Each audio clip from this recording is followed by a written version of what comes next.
welcome everybody to the Magic Beans podcast. We are back again for episode number 145. I'm your host tonight, and my name is Shorty, and I have a couple of beans on the line with me. Tonight we have Stu returning back to us. How's it going, mate? Good, mate. How you doing? Yeah, pretty good. Can't complain. And someone else who can't complain, although maybe after having one day back at work can do a whole bunch of complaining. Chewy, welcome back.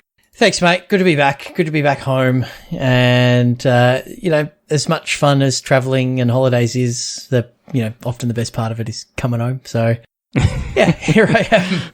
Yeah, the coming home's nice. You get home, you get to sleep in your bed that's comfy and things like that. And then you go back to work and it's it's not so much fun and the weather's cold and, yeah, reality sinks back in and very quickly you forget about the nice holiday you just enjoyed. Yeah, it's one of those things, right, where you're so busy trying to get everything done so you can go on holidays that you're completely cooked, and then you get back, and so to give you some context, 680 unread emails in the week and a half I was away. So I can't get that many in a day. So, well, I mean, there was a lot of people not sending me stuff. So yeah it was. That's just my inbox. That's not the specialized folders for important people. Yeah. So, yeah. So, that's, bit of a hectic day. Got home at 2 a.m., at work at 8, stopped at 6, cooked dinner, ate dinner, Jen sorting the kids, worked until about half an hour before we're recording. So, that's been my day so far. So, I'm pumped to talk about some Magic cards. If you can stay awake for long enough, and Stu, you might Stu's actually fall asleep halfway through this podcast. I'm here. Don't worry. I'm just jealous of the both of you having recently both been on holidays, and I've just been working my butt off. But that's all right. Yeah, so I would highly recommend a holiday to a tropical island. It is very nice, but from my experience, like the first few days, my brain's still going. I'm still thinking about work stuff, whatever, and then I just hit a wall where I wake up one morning and it's like, I'm dead. My brain has shut down. My body just doesn't want to do anything. I just need to sit by a pool and do nothing. And then after that, that's like a day of just being dead. And then after that, I'm in holiday mode, and then it's nice. But I've got a 3-week theory with holidays, where to actually have a good holiday where you're rested, you need 3 weeks, which I think yours was, Shorty. Yeah, so you have that weeks. week to just recover and actually wind down, a week to maybe 9 days to really just enjoy being on holidays and that change of routine and pace and the quality time with the fam or whatever it is you're doing. And then you've got those few days to mentally prepare yourself to return to the real world. So I only had realistically just over a week that got extended because circumstances, but I feel like I just got to the point where I was in the holiday mode, and then bang, back to reality. Oh, there goes gravity. I shouldn't give up that easy. Oh no, Chewy's about to start singing, and that's not good for anyone. You can auto-tune me in the editing, can't you? I don't think the auto-tuner works that well, Chewy. Yeah, no. Well, I don't know. It works on pop stars, so so we'll see how we go. Maybe if Stu starts singing for us, we'll be all right. Give us a good old Shalila to put us into in the right frame there, Stu. Anyway, we're off the rails. I don't know what you're talking about. All right, we need to get back into it, back into the actual Magic stuff. So, Chewy, you've had a couple of weeks off. You want to give us the spiel about our awesome sponsors? I will absolutely take every opportunity I can. Hang on. Oh. Did I do such a poor job on the stream the other night that you've given it to Chewy? No, well, you've done it recently. You've done it this week, so it's Chewy's turn. This is my turn, mate. Back in your box. So, speaking of boxes, Josh and Pats have cracked many, many boxes of Dominaria, and you can jump onto jpmtgbazaar.com.au and you can bid on multiple auctions every single night. There are the Win It Now posts that go up every day with set prices that are super competitive, and primo auctions on the weekend. And you just get bidding. You can pick up some absolute bargains, over 100 cards every night goes up. and a full range, everything you could possibly need. Just hit up jpmtgbazaar.com.au. You can get the Magic Beans Invitational token, which is the extra turns counter, which is a goblin counting beans, which is pretty sweet, courtesy of our Envy winner last year in Jedi's Walker. So get yourself that with the beans logo on the back. It's pretty sweet. It's a good way to flex at your next paper event. And when you do win an auction, please tell them that the beans sent you. Very good. You've remembered how to do it. Well done. Success. It's only, 45 episodes. Probably been on 135 of them, I guess. So, yeah. Yes. All good. All right, so tonight's episode is basically just a bit of a mixed bag. We've got a bunch of different things to talk about. None of them are really huge topics, so we're just going to sort of make our way through them and, hope you enjoy it. And, first thing kicking us off is something that Cracker and I spoke about last week. Cracker? Or was this you, Stu? Was it you and me last week? No, I wasn't on last week. I don't know. I can't remember. They all just blend Cracker into each and other. Stu are interchangeable, just like Chewy and Shorty. Yeah, exactly. No, so on the weekend we had the Arena Championship 1. So this was the first of the Arena Pro Tours equivalent in the new system with the fancy pyramid diagrams and all that sort of stuff. And yeah, we spoke about it last week that no one was really excited about it or talking about it. We didn't care about it because the format was Alchemy. Now, they did have Dominaria Draft to kick off the event, 3 rounds of that.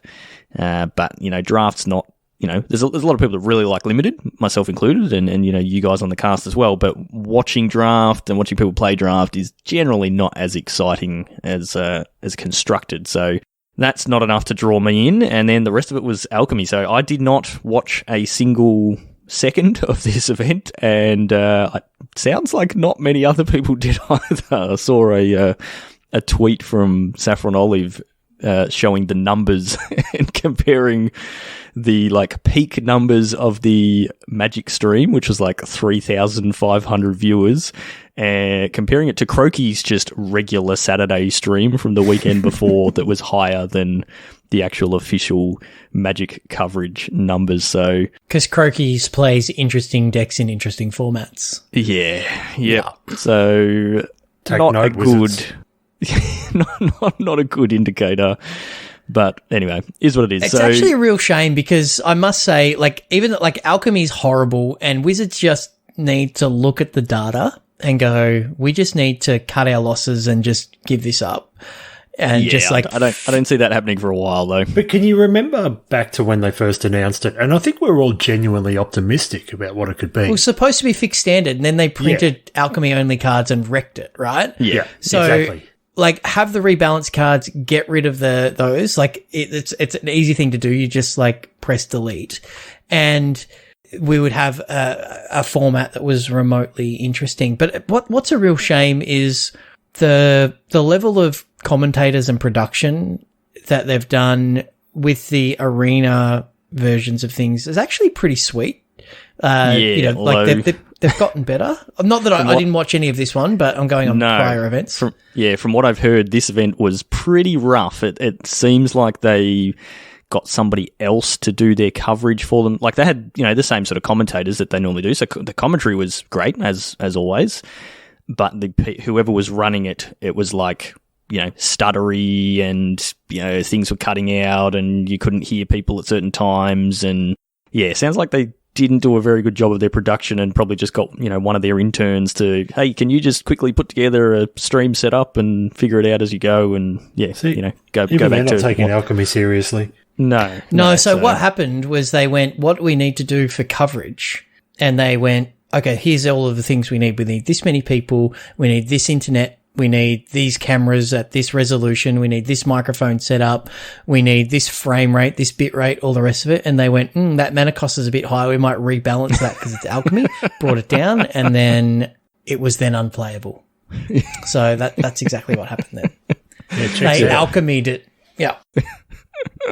Oh, that's going to become a thing. They alchemied it. Yeah. I love it. You've coined it. But what's interesting is when I think about pre the alchemy format, when I thought of alchemy, I thought about some crazy dude trying to turn lead into gold because they're really close together on the periodic table. And Wizards, you have lead or worse. You are not going to turn this into gold. Like, it just doesn't work. Like, it doesn't matter how many cards you rebalance, how many things you're going to introduce. Just cut your losses and invest that effort into giving us custom draft events on Arena rather than coding random cards. Yes. Or the million other things that we want them to do with Arena. But sorry, anyway. That was just the first one that came to mind. It could insert anything that could be better here. Anything else. Yes, literally anything else. Yeah. No, all good. All right. So anyway, the event went, and Sam Rolfe took it down in a Rakdos sack mirror. So it turns out, despite all the things that they've done with alchemy, Rakdos sacrifice is still what you should be playing. So yeah, I don't really know what's going on there. But from what I've heard, the final match was a pretty good match to watch. If you're interested, you can go and catch the VOD. But it's completely irrelevant, even if you are into the alchemy format, because the format's about to change. Because they release Dominaria, and then a couple of weeks later they release Dominaria Alchemy. So how October the 6th. hard is it to schedule things, Wizards? Like, but they do that on purpose. That's their thing. Yeah, that's the thing. The Alchemy Dominaria release, the Alchemy releases is always like 3 weeks or a month after the normal. Yeah, so set schedule release, the Pro Tour for 2 weeks after that.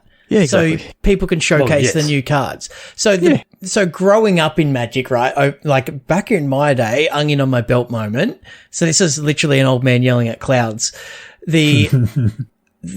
A new set would come out. 2 weeks later, the pros would define the metagame. And that is when the rest of us would go, whoa, look at that interaction. Or, oh, that was pretty close to what I was thinking. How, I must be pretty close to a pro, and you feel chuffed about yourself, right? But it showcased the new cards. It was a sales marketing event. And the biggest issue I think that Wizards have had with their organized play is they've lost that connection. They've stopped using high-level play as a vehicle to sell cards. And maybe that's because they're just so focused on Commander because they sell more cards with Commander, but they've just ignored, a massive part of their player base and enfranchised players. And they're actually just forcing people away from competitive play into Commander and then going, why don't people want competitive play? Like, look at our numbers. Look at people. It's because trash format, trash scheduling. Like, you don't have to be, a genius to figure out what the problem is. And there's smart people at Wizards, like really, really smart people. And the only thing I can think of is they're not being listened to by the exec. And they've got, they just don't care because they only care about Commander products. So, and look, there's some wicked Commander products, and I'm super excited. We'll talk about some tonight. But if I had to choose between playing Commander and having a robust competitive environment with longevity, I personally would pick that over Commander. Maybe I'm in the minority there, but like, I don't see why the two can't coexist. Why do we have to have one and not the other? End rant. I think that's my second rant for the night already, and we're 15 minutes in. We're already onto it, yeah, we're doing well. That's what happens when I don't get sleep. I get all ranty. Sorry, guys. That's what happens when you don't have a medium for you to rant on. Like, Jen's just like, just stop talking. But when you're on No, I just know she's not listening. So, yeah. That's all right. Stu and I aren't listening either, and, everyone in podcast land is, turn the volume down. No, they're fist pumping, and it's like, word. Yeah. Preach. Yeah. That's what they're doing. I think we've suggested this on the podcast before. Like, a thing they should be doing is you have your Pro Tour, whether it's paper or Arena, and then for like the week or 2 weeks or whatever after that event, have an event that you can enter for gold or gems or something like that, but it gives you access to all the top 8 deck lists. So you can pay your 2,000 gold, and you can the metagame challenge or whatever they used to call it. Yeah, you can pick whatever deck of the top 8 decks that you want to play, and you can play, and you get some minor reward and whatever. But you're playing Seth Manfield's deck, and so you get him as your avatar, and you get to see that it's him when you pick that deck and whatever. So you're doing that star building that we've talked about for years and years, and then you're getting to try decks that you may not have the wild cards for, but then you go, oh, this deck's really cool. Now I will spend my wild cards and build that deck. But it's just like little things like that is like so minimal effort on Arena to do. You've already got the deck list, you've already got the players, you've already got photos of them, you've got like everything that you need for it. You just set up the event and click a button and away you go. Like it's not hard, and would just go such a long way to having people being interested in what's actually happening in the competitive scene and keeping that thriving. So anyway. And because that's easy to do and you've already got the development team employed, then you can get them working on the times where we don't have the those events, those competitive play events. You can get them working on custom limited formats. Yay! Right. And spectator mode. Yes. And laundry list of things. Yes. Yeah, I think like from a player's perspective, the like custom drafts and like custom in client tournaments really cool. Spectator mode is a coverage thing that would just be such an improvement. And then, from Bean's point of view, having both of those things would be amazing. If we could just run in-client tournaments and then cover them properly would be fantastic. But that's anyway. The dream. But even if they just did it, like they could do it on a LAN as a proof of concept as well. Well, they already have. Yeah. Like when they've done like the in-person Arena championships and different things like that, they've done custom draft pods like on Arena. Yeah, so the technology exists. Release it. There's no the technology here. Like they already have it and they've already done it. So they're just it's just not so Wizards. I'm going to use terminology that you should understand. Take that from your product backlog, put it into a sprint, and deliver it. Those who understand software development will know what I'm talking about. Wizards. Not rocket science. Come on. Anyway, apparently it is. What else are we talking about? All right, so let's get on to some actual stuff. Speaking of limited and custom draft queues, we've got an interesting event that's happening this weekend. So we have another Arena Open coming up. Stu, you want to give us all the details about this? We do. So this is going to be a really rough one for us here in Australia because the times are going to be pretty late. But it is on this weekend, and day one is best of one or best of three sealed, which is going to cost either 25,000 gold or 5,000 gems. For best of one, it's 7 wins or 3 losses. And for best of three, it'll be 4 wins or 1 loss. And if you make it to day two, it is just draft. So the first draft will be between 11 p.m. and 1 a.m. Australian Eastern Standard Time. Now, you've got to have your draft done in that time and then have your matches completed by 5 a.m. Australian Eastern Standard Time. How do we feel about that? Well, this is the first time they're doing draft as a day two, and so that's... Yeah, you have to force everyone to draft in a short time period, otherwise you're just not going to be able to fill your draft pods. And I don't know how it's going to go.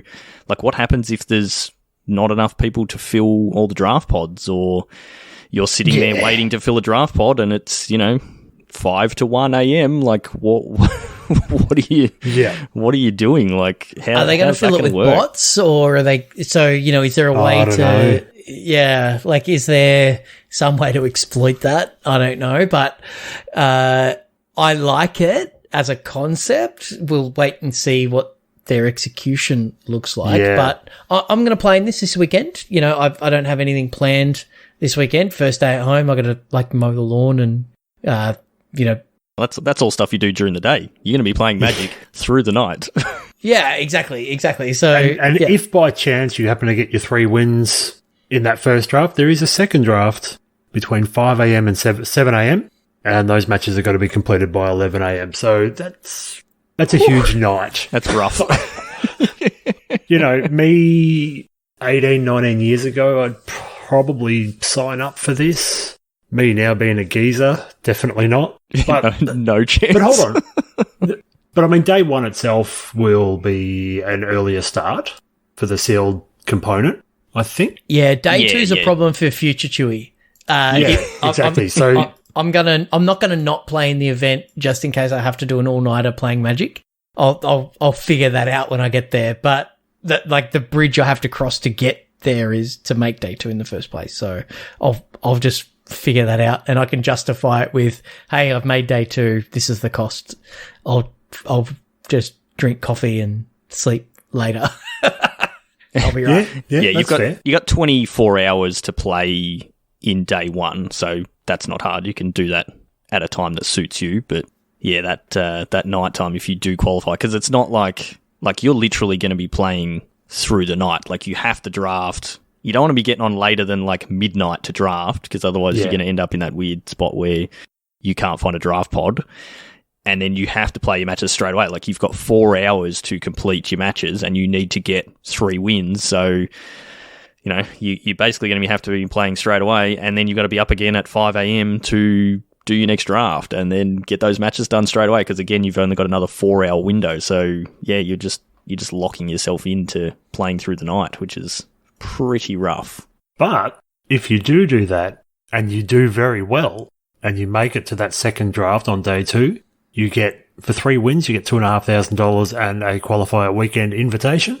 For 2 wins, you get $2,000 and a qualifier weekend invitation. 1 win, $1,000 and qualifier weekend invitation. 0 wins, 20,000 gems. So you got a 3-0 the first draft, or 3-1 the first draft? 3-1, yeah. Yeah. After making day 2. So that's actually achievable. Like, you've got to play well, and you've got to open good sealed to make there, and you've got to draft well, and you've got to be playing against good players and all the rest of it. But even like just going 1-3, you get $1,000, which is what, 1,500 Australian bucks or something, and effectively a Pro Tour invite. Like, that's actually doable. Yeah. So you've got to go 4. What, 4-2? You got to go 4-0 on day 1. Yeah. Like, if you're playing best of 3, then you got to get 3 wins. So you got to go 3-0. So you got to go 7-0 or 3-1. No. As soon as you get your one loss, you're right. out. You got a 3-0 the first. Okay, yeah. Okay, so you have to go. So if you're playing best of 3 on day 1, you have to go 4-0. Yeah. Then day 2 first draft, you have to go 3-0 to get to the second draft. And then once you're in the second draft, as long as you don't bomb out, so if you're 3-0 the first draft, it's all value basically, because even 0 wins, even going 0-3 in the second draft is 20,000. And there are prizes. So gems is I didn't put in the show notes, but if you play in day 1, if you're playing best of 1, once you hit 5 wins, you get 1,000 gems. There's also, just for entering, there's a Sheoldred Phyrexian card style, which is pretty sweet. Cool. But yeah, probably get a bit of use out of that in standard, just saying. Right. Yeah, it's definitely one to have. 5 wins in best of 1 gets 1,000 gems. 6 wins gets you 2,500 gems, and then 7 wins gets you 5,000 gems. So if you get 7 wins in best of 1 on day 1, you get your entry fee back, so that's nice. If you're playing best of 3, 1 win gets you 1,500, 2 wins gets you 3,000, 3 wins gets you 5,000, so you get your money back on 3 wins, and then if you get 4 wins, you get 6,000 gems. Then day 2, in the first draft, if you bomb out, you get an extra 500 gems straight up, so that would be a total of 6,500 gems. If you get 1 win in the first draft, you get 2,500, 2 wins, you get 5,000, and then 3 wins, you just get the day 2, the second draft invite. So if you go you play best of 1, you get there with your 7 wins, you've got your money back, 5,000 gems, and then you get 1 win on in the first draft on day 2, you get another 2,500 gems. So if you get to day 2, you're making a profit on your gems at least. But which is pretty good. That means it's a relatively flat prize structure and worth playing in. So I think it's a decent structure. Other than the timing for specifically us here in Australia, it's pretty good. Yeah, but I like it. Yeah, as you were saying earlier, Stu, we're a very small drop in the bucket for their player base, so they don't really care too much about they're not, how they're rough not the going time to zone cater is to for us. our time needs. And that's okay. That's okay. There are people that are night owls that will benefit from this and have a good time, so good luck to them. Yeah. So, if you do end up playing in this, make sure you're posting up your sealed pools in the limited channel in Discord. That channel is still just absolutely popping off at the moment. People are still mad keen on Dominaria United Limited, which is cool to see.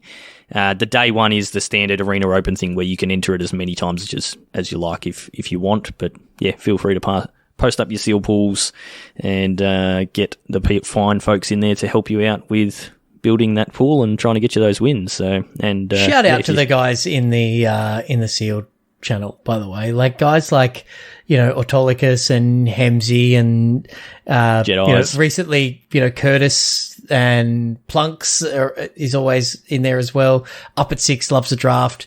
It is one of my favorite channels on our Discord, and if you like Limited, absolutely jump in there because it's such a helpful, proactive and supportive little community within a community there. So if you love Limited, it's worth joining our Discord just for, I don't care if you mute every other channel, just keep Limited going. We've got some excellent Limited players that are like genuine good humans that'll help you out. So even if you've never drafted before and you just want to know where to start, there'll be people there that will help you.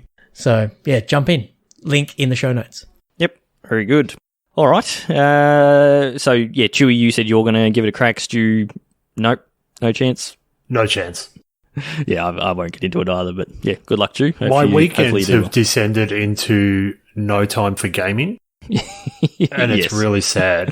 Especially as the weather gets nicer. That grass just keeps growing, and the list of things you need to do just keeps piling up. I mowed half the lawn last week. Yeah, I did the same a couple of weeks ago. Now I need to mow that same spot again, and the other half I didn't do before is getting pretty long. I find that half my lawn's really easy to mow because it's downhill, and then the other half is uphill, so it gets really hard. All of mine is downhill, but I have to come back uphill again. That's exhausting. What were we thinking? No, I still love it. Move to the hills, they said. Get some extra land, they said. I might need to borrow your goats, Shorty. Yeah. Actually, I need to borrow my goats back. They're still on holiday, so...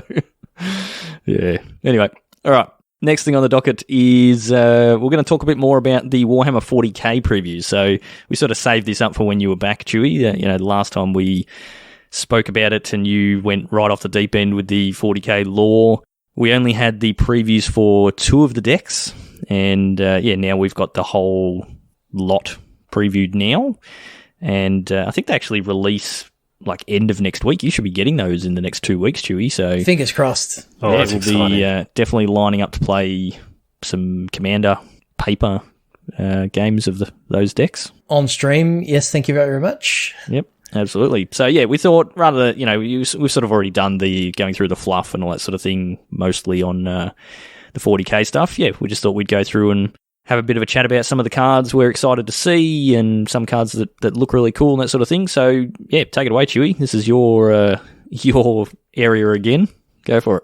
Yeah, no worries. So there's just a couple of things I wanted to call out. So having a look at the, what have we got? The Imperium and the Necrons really properly spoiled now, which is awesome to see. And there's a bunch of reprints in each of the sets, but they've got some really cool art. So I think of the 100 cards, there are 41 brand new cards. So a lot of cards that are, reprints, but they're kind of on flavor and they've got some pretty cool, new artwork. So if you, playing them in your deck already, you've got that opportunity to, get that upgrade if that's what tickles your fancy, as well as them just being, flavorful if you're keeping the decks together, which is super cool.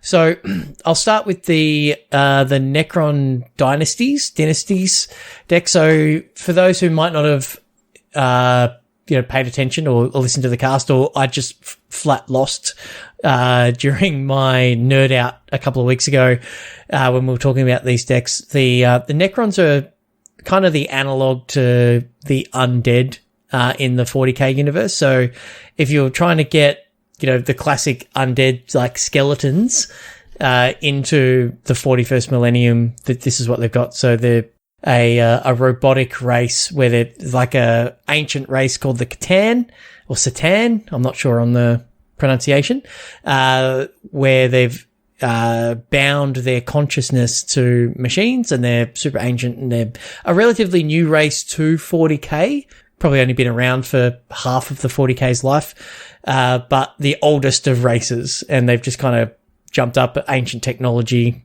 all the rest of it. So there are some super cool artifacts and black cards. So I think it's a mono black artifact deck is how it kind of works, and super cool art in things like Myriad Landscape, Beacon of Unrest, Go for the Throat, Vault of Whispers, etc. That, just sort of alternates to cards that we know and love. Mask of Memory, I really, really like. It's great art. It's got a Necron head on it. Mask of Memory is was a cube staple back in the day. Lets you draw a bunch of cards. So that's really cool from just a flavor perspective. And Shorty, I think you picked out a couple of cards that you really like the art of. One of them is a Hedron Archive. Yeah, So that's a reprint, right? Yeah, absolutely. Yeah. But it's very cool. Yeah, like the art is, like, we know what the Hedrons are. They're things we've seen on Zendikar. They're related to the Eldrazi, I believe. Mm-hmm. But yeah, the Hedron Archive's a card. I think we saw that first in Magic Origins, maybe. But it's a Necron skeleton dude, like, doing something cool with what looks like a Hedron. It's like that same, like, pyramid sort of shape type thing, but just the art just looks so cool, and it is just such a Necron looking art that's really cool, and it's definitely a staple in Commander. So yeah, very cool, that one. Yeah, I think it looks great. Sculpting Steel looks really good. So Necrons have so the models come, as the plastic things you have to paint, but then there are like little things of like fluoro green plastic that you put in for like the weapons and some components of the models. And Sculpting Steel looks like they're pouring that in liquid form into like a Necron rune. So great card, it's a clone for artifacts for 3 mana basically. But and Commander staple, any artifact deck's probably going to play Sculpting Steel. And this just is a super cool version of that. And like Wayfarer's Bauble looks great. Unstable Obelisk, which is kind of Hedron-esque.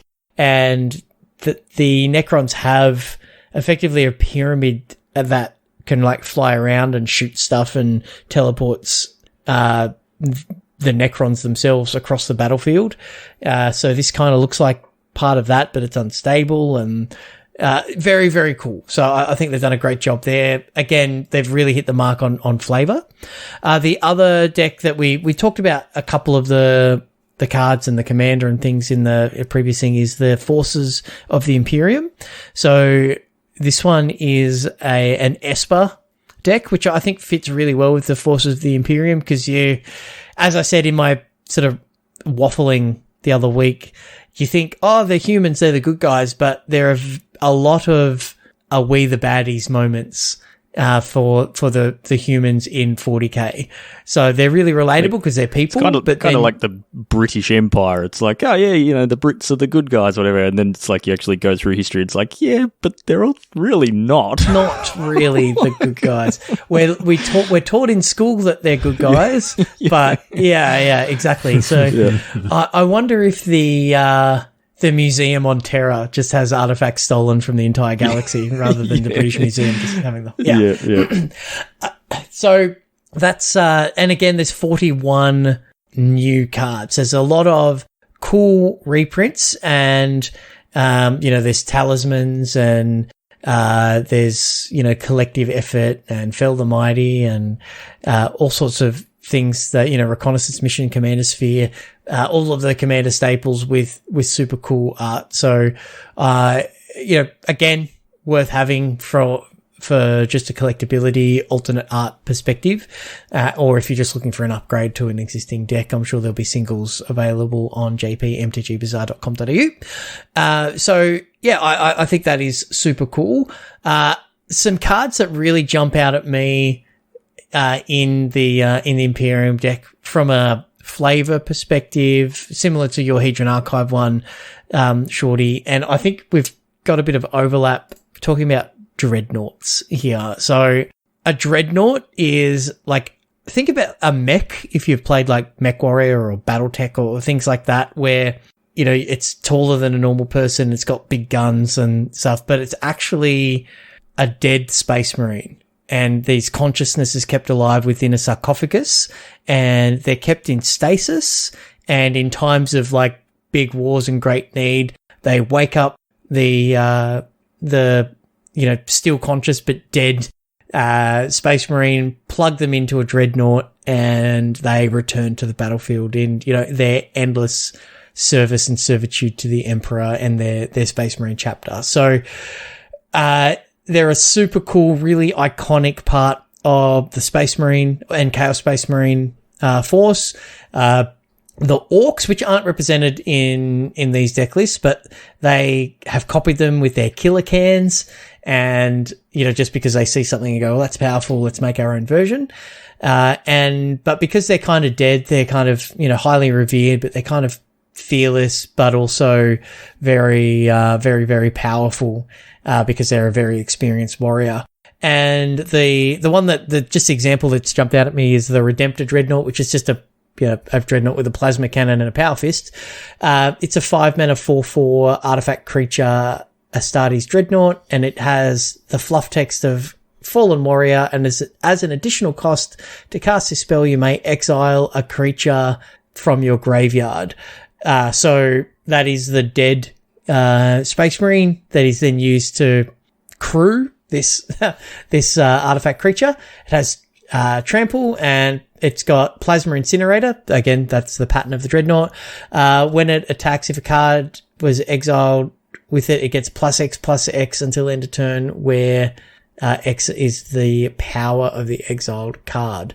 So it's a 5-mana 4/4 with trample, and if you can, you know, put some, you know, juicy big stuff into your graveyard, you know, this can, you know, attack as a 10/10 or, you know, bigger even. So super powerful sort of beat stick, and is a really good representation of the flavor of what a Dreadnought is in the 40k world. So what do you think about that, Stu, as someone who doesn't know a great deal about 40k? What's your impressions there? I don't know anything about 40k, so just listening to you explain it all, and then having that card as the backup to that story of about you know, the Fallen Warrior being plugged in. Yeah, the flavour of that's awesome. I really like that. It's really cool. Little sidebar plasma weapons are really fun in the 40k game. So they're a really powerful weapon. They kind of practically ignore armor because they just melt stuff. Yep. And they're, you know, just sometimes like do like an area of effect, but they get really hot. So everything in 40k is it's D6 based. You just roll, you know, how many D6 based on your abilities. And if you roll a 1 when you're rolling to hit, with your gun overheats and can actually blow up and kill the person carrying it, That's exactly what I would do. Yeah, I've done that many times. Don't worry about that. If high risk, high reward with the plasma gun.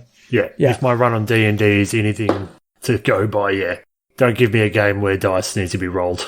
You don't like a game with variance, Stu? I love a game with variance. Okay. Not with dice. But with dice, there's no variance. It always wins. Yeah. Yes, that's how dice work. Yeah, I have the worst luck. We've got a mate, Cheese, who's got the opposite. He always rolls 6s. It's insane. He does. Yeah. Yes. It's ridiculous. Yeah. So another card that jumped out at me just from an art perspective, this is one of the reprints, but it's it's kind of related to the Dreadnought, just in its art and a little bit of the flavor text, is Utter End, which is, you know, a card we've seen in Commander quite a lot. It's 2 white-black for an instant, exile target non-land permanent. Good card. But it has a destroyed Dreadnought on it. So, you know, we've got the sarcophagus of a fallen hero plugged into this machine. They've got that second chance at, you know, battling and serving their chapter and everything. And here they've been destroyed, effectively died for a second time. So, fits in really well with the exile clause on Utter End. And I think that's, super, super cool that, again, like so many things in these sets, they've really nailed from a flavor perspective. So I think that's cool. And the art kind of looks a bit tragic where, the Dreadnought's down on its knees and such as well. So it's pretty cool. Shorty, what have you got that you wanted to shout out? You've got a couple of things here.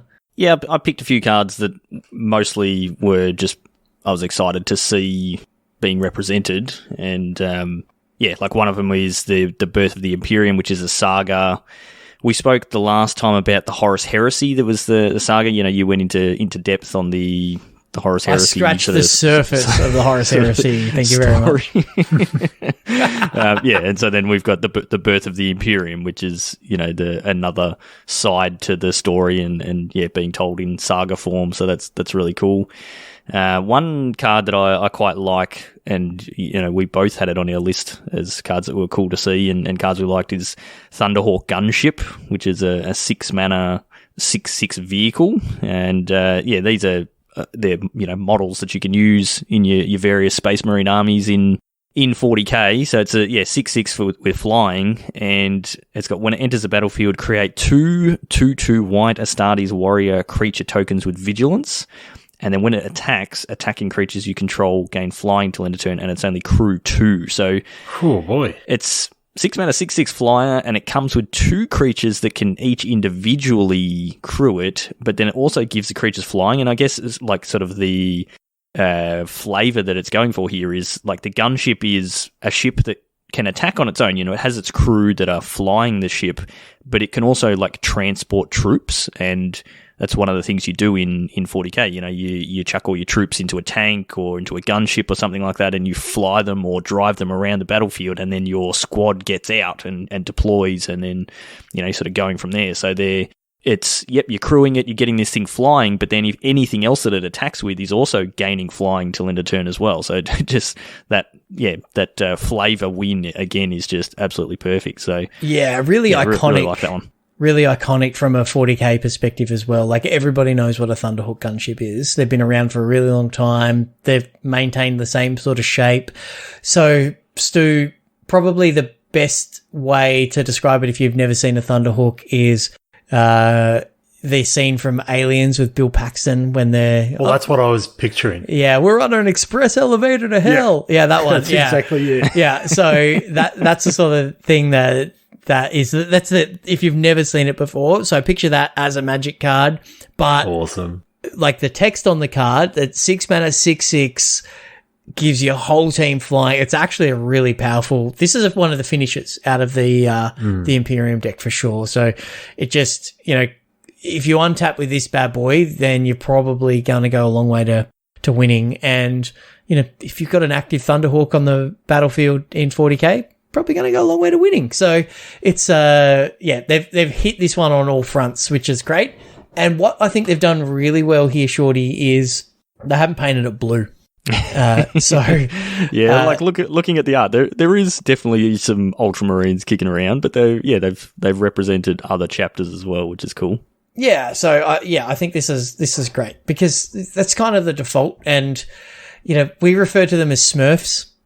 Stu, which are the bright blue painted Ultramarines, and they're kind of like the really like strict to doctrine, look down on all the other chapters, follow the Codex, which is their rule book, like to the letter, and don't deviate from that. And anybody who does show a little bit of personality, they kind of frown upon.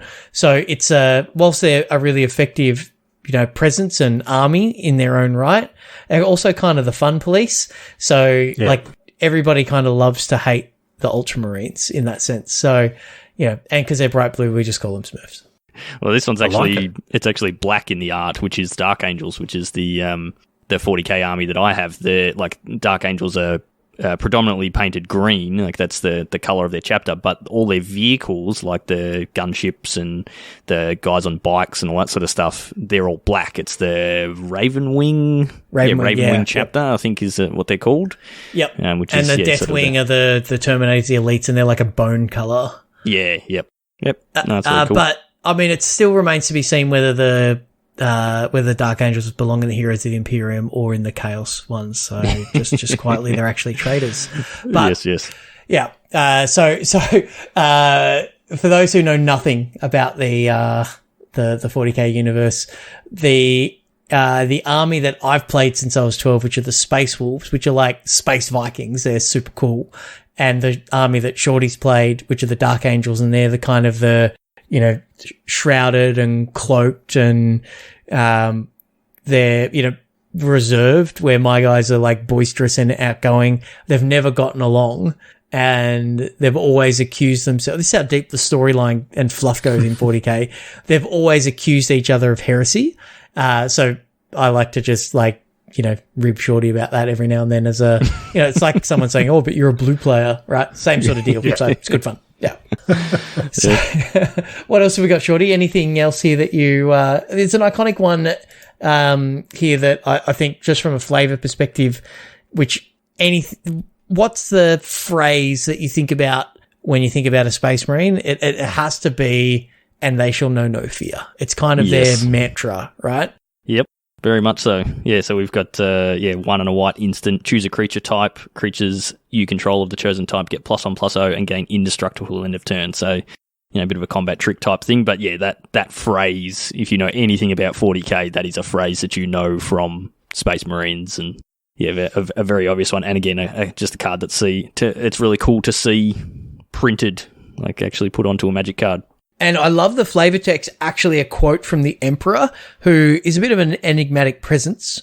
And there's not a lot of direct quotes and things, because he's just imprisoned in the Golden Throne, which is interned in the Golden Throne, which is also a card, which we spoke about the other week. But they are my bulwark against terror. They are the defenders of humanity. They are my Space Marines. So it kind of talks to the affection and the importance and the purpose of them really well. So, I, as a 40K nerd, love seeing the direct quote from the Emperor himself there, which is pretty cool. Next one I wanted to talk about is Deny the Witch, which Deny the Witch. Anyway, I think this is just a cool card, and it's really flavorful from an Inquisition, which Inquisition are effectively just witch hunters. And this is Esper, white, blue, black, and 1 for an instant. Counter target spell, activated ability, or triggered ability. Its controller loses life equal to the number of creatures you control. So, I like that. Yeah, it's like very, very cool. That mob mentality, right? That's the... And that's how the Imperium wins, just by sheer weight of numbers. And, it's got its elite forces like the Space Marines, but it's also got just an army of just bulk manpower, which is the Imperial Guard. And, they've got what is akin to a strong flashlight for a weapon. It's not super powerful in the las gun, but just sheer weight of numbers, and that they just throw at a problem. And that kind of really represents that, led by a psychic creature, a psychic human, which is a witch hunter, which the juxtaposition of it is they're often finding other people with psychic abilities and purging them. So there's that sort of hypocrisy that comes with the fascist environment and fascist society that is the human race in the 41st millennium. So it's quite well represented, and super cool art. Would look wicked actually in foil, I think. So yeah, I think it's looking forward to that one for sure. What else have you got, Shorties? Anything that's jumping out at you? Yeah, there's a few, again, just sort of like creatures or models, that we play with in the game that is really cool to see in card form again. So you've got like Space Marine Scouts, which are a very common creature type. We've got the Devastator squads, which they're Space Marines, so they're sort of your usual Space Marine looking dudes, but they're a squad of guys who are all carrying big heavy weapons like plasma cannons and las cannons, and I can't remember the names of all the other ones, but all the big, really strong, really powerful weapons. So they're like Space Marines, but they're the real tough Space Marines, so they can actually carry these weapons. So yeah, that's really cool to see card versions of those. We've got like Titans. Titans are something that weren't around when we were playing, actually, Chewy, the Titans and the Paladins, but the Titans are huge. Like, the models are like 200 mil tall. Wow. They're massive things.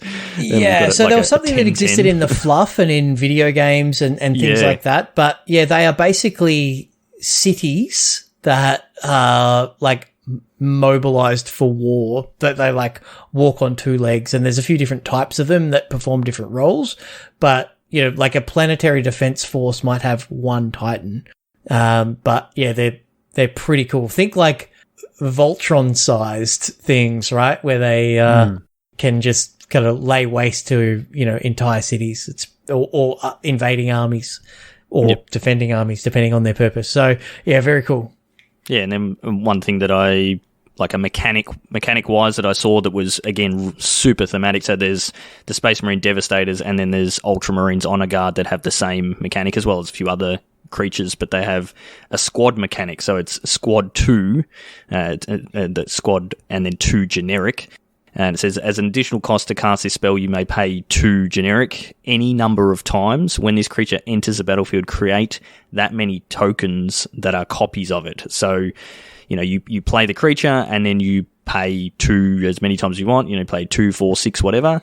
And then that's how many versions of that creature you get. And that's just exactly how 40k works. Like, it's your base troops in squads, and, you know, you're running around with 6 or 8 or 10 of these creature types all together, and they all have to be, I can't even remember what it is now, but they've all got to be like an inch apart from each other. No, they're 2 inches around. Apart, squad 2. So that's the unit coherency rule. So it's kind of cute. Yeah. Fantasy, where it's like you have to line them all up properly, and, you know, you've got your movement trays and things like that. But 40k, it's, everything's a little bit loosey-goosey. Bit more dynamic movement. Yeah. Yeah. But like the Ultramarines Honor Guard is a 3 and a white for a 2/2 with squad 2. And it's got other creatures you control get +1/+1. So on its own, it's just a 4-mana 2/2. That's no good. But if you can actually pay its squad cost a few times, they're all pumping each other. So the squad 6 mana 6/6, etc. The squad gets stronger as, you know, you're spreading more power and toughness across more creatures, but they're also all pumping each other. So the more you have, the stronger your squad gets. But it's a compounding thing where they're all making each other stronger. So yeah, just again, a really, really well done mechanic. I think you've got one more card you want to go through. And then another one just as I was scrolling through as well. But so one of my favorite armies, and if I was going to go back to 40k, now that they've got plastic versions of them, an army I'd probably build, which is the Sisters of Battle, which are basically like warrior nuns. They're super cool. They've got the same sort of armor as Space Marines, but they don't have the physical augmentations, but they've got their faith as literally a weapon in a lot of cases. And there's a thing that some of the like hand-to-hand combat assault shock troops have in 40k, something called jump packs, effectively jet packs. There's the Zephyrum, which is the Sisters of Battle type, and it is a creature, but the creature has miracle. So I know we've had a lot of spells with the miracle mechanic, but I don't think we've ever seen a creature with miracle before. So Zephyrum, 3 and a white for a 3/3 flying vigilance. It's got squad 2, which Shorty just explained, but it's got miracle for 1 and a white. So you may cast this for its miracle cost if you draw it as the first card you've drawn this turn. So draw this off the top of your deck. It costs 2 mana cheaper, so you can, you know, miracle it up. And, you know, their faith is a weapon. They've got this unyielding faith in the Emperor. The Emperor is referred to as the God Emperor. And so having miracles is really flavorful when they're, you know, worshipping the Emperor himself as a god. So I think that's super cool. And to see the miracle mechanic on a creature is also very cool. And another card that I think is great, and I don't think we've seen in the 40k universe represented to my knowledge. I may be wrong, but there's a Vexillus Praetor, and these are the Space Marines that actually protect the Emperor in the Golden Throne.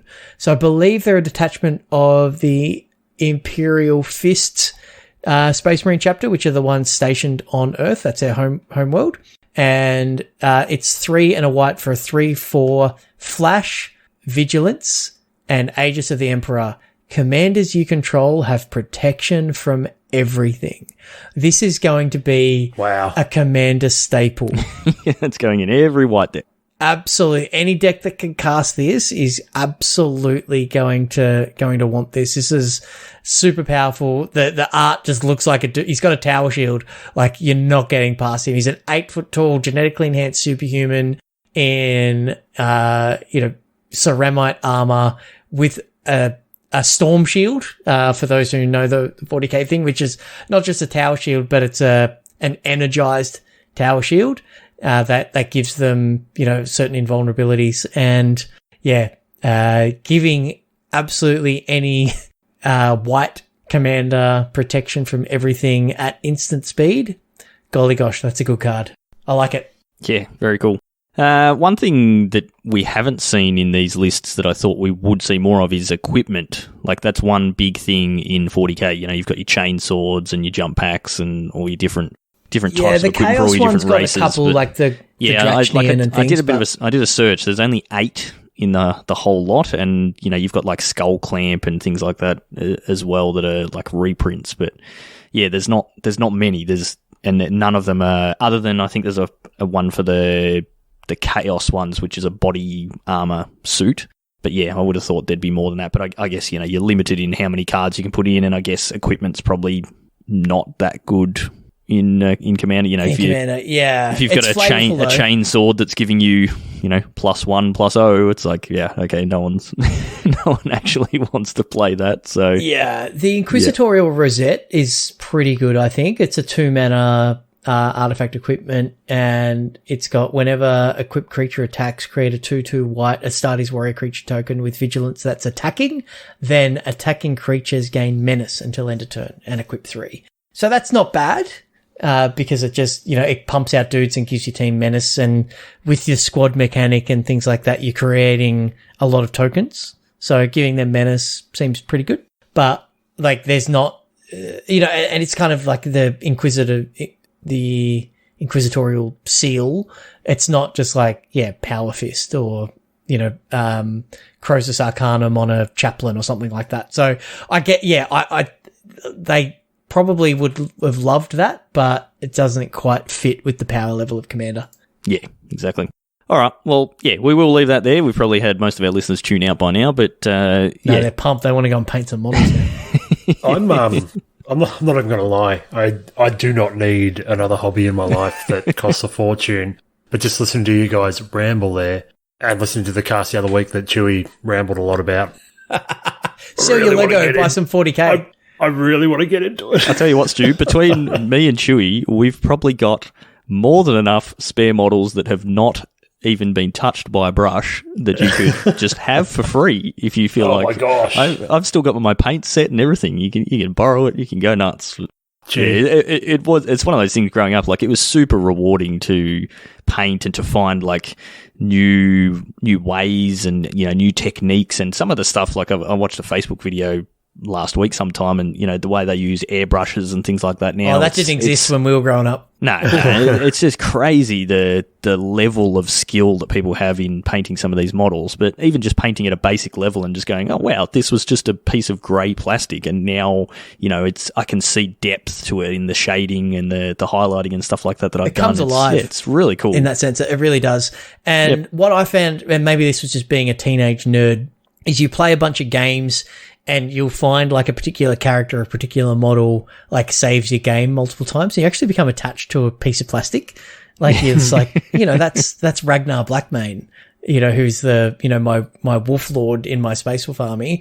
And, he's got Frostfang, his awesome magical chainsword, and he's got these cool abilities, and the amount of times he's pulled victory from the jaws of defeat. I love Ragnar, and that model that I've had since I was literally 13 years old. I remember buying it from Games Workshop in Sydney. I will never ever part with that model. I am actually emotionally invested in a piece of what is probably lead, given how old it is. So pewter, I think they are. Yeah, it's pretty funny. But it's just like, it's like, oh, that version of the Shriekmaw in my cube is the one that I drafted at the Pro Tour. It's the same thing where you have that nostalgia attached to a specific piece of cardboard that you own. You have the same thing with the models, but there's that extra layer of I painted that. I've used that in game. And then with 40K, there's also like the scenery creation and things like that as well. Which that's something we haven't even spoken about. No. Like when you play the games, it's not just, we're just playing on a blank table. It's you're playing on a table and you make scenery for it, and, you make mountains and hills and that ruins. blocks line of sight and gives cover all sorts of stuff. All sorts of things. That was a whole big thing that, one of us was very, very good at it, but I was not. Yeah. Anyway, cool it's awesome. 40K is great, and I think, Shorty, when we do the stream and we bring some, I've got a bunch of old codexes. I'm going to bring as little side props, but I'll probably bring a few models. I might dust them off as well. So you got any scenery still left, or did that all go in the bin? I gave a bunch to Ruri, to Jacob. So yeah, he's got that, but we might be able to pull a few things out. Maybe I can get some back off him for the event. Yep. So we can set up a sweet play space. Yep. No, it's cool. Yeah. So yeah, Stu, if you do want to get into the painting, all you got to do is ask. We'll get you into it. No worries. We can hook you up. Let's go. All right. So last thing to sort of touch on the way out the door is our league. So we did the live draw. Just you and me this time, Stu. Everyone else left us. Good job, by the way, guys. I tuned in on my phone from Bali. Yep. No, thank you. It's always good fun. So, Stu, it was your job to pull the names out of the hats. I think you might have taken pressure. That. Yeah. So from now on, it's just you doing it every time and no longer Cracker. Well, as I said, I've got my own Wish to Fairies puzzle box now, so I'm sorted. Always ready to step up if needed. Yep. So that was Monday night. That was good fun, as it always is. And we've already had a bunch of matches being played. Not heaps, but a few. We've plenty of people chatting. Okay, 7. Yeah, that's all right. 6 of them from one group. Any guesses as to who is in that group? Rolling Royce. Yes. So, as always, the man, the myth, the legend, champions the cause, get the matches done quick. We've had, he's done, 3 matches. I think we've had 6 matches all up in that group and 1 match in one of the others. But I think Mr. M's 3-0. Mr. M is 3-0. Killing it. Yep. That's getting pretty close to being locked into finals. So it's certainly a good start. I've got Insanity, who's been constantly pinging my group saying who wants to play a match, and we're all going, yep. Once we figure out what we're going to play instead, we'll tee up a match. So Insanity's got it worked out. He's already like top 200 mythic or something. So he's he's already cracked it. Locked into mono black. So he's good to go. But now I should be streaming Monday nights as I usually do. So hopefully I'll play some matches on there. And next week's stream might include a collector box cracking. So we'll see if that arrives in time. But I'm pretty much locked into mono red.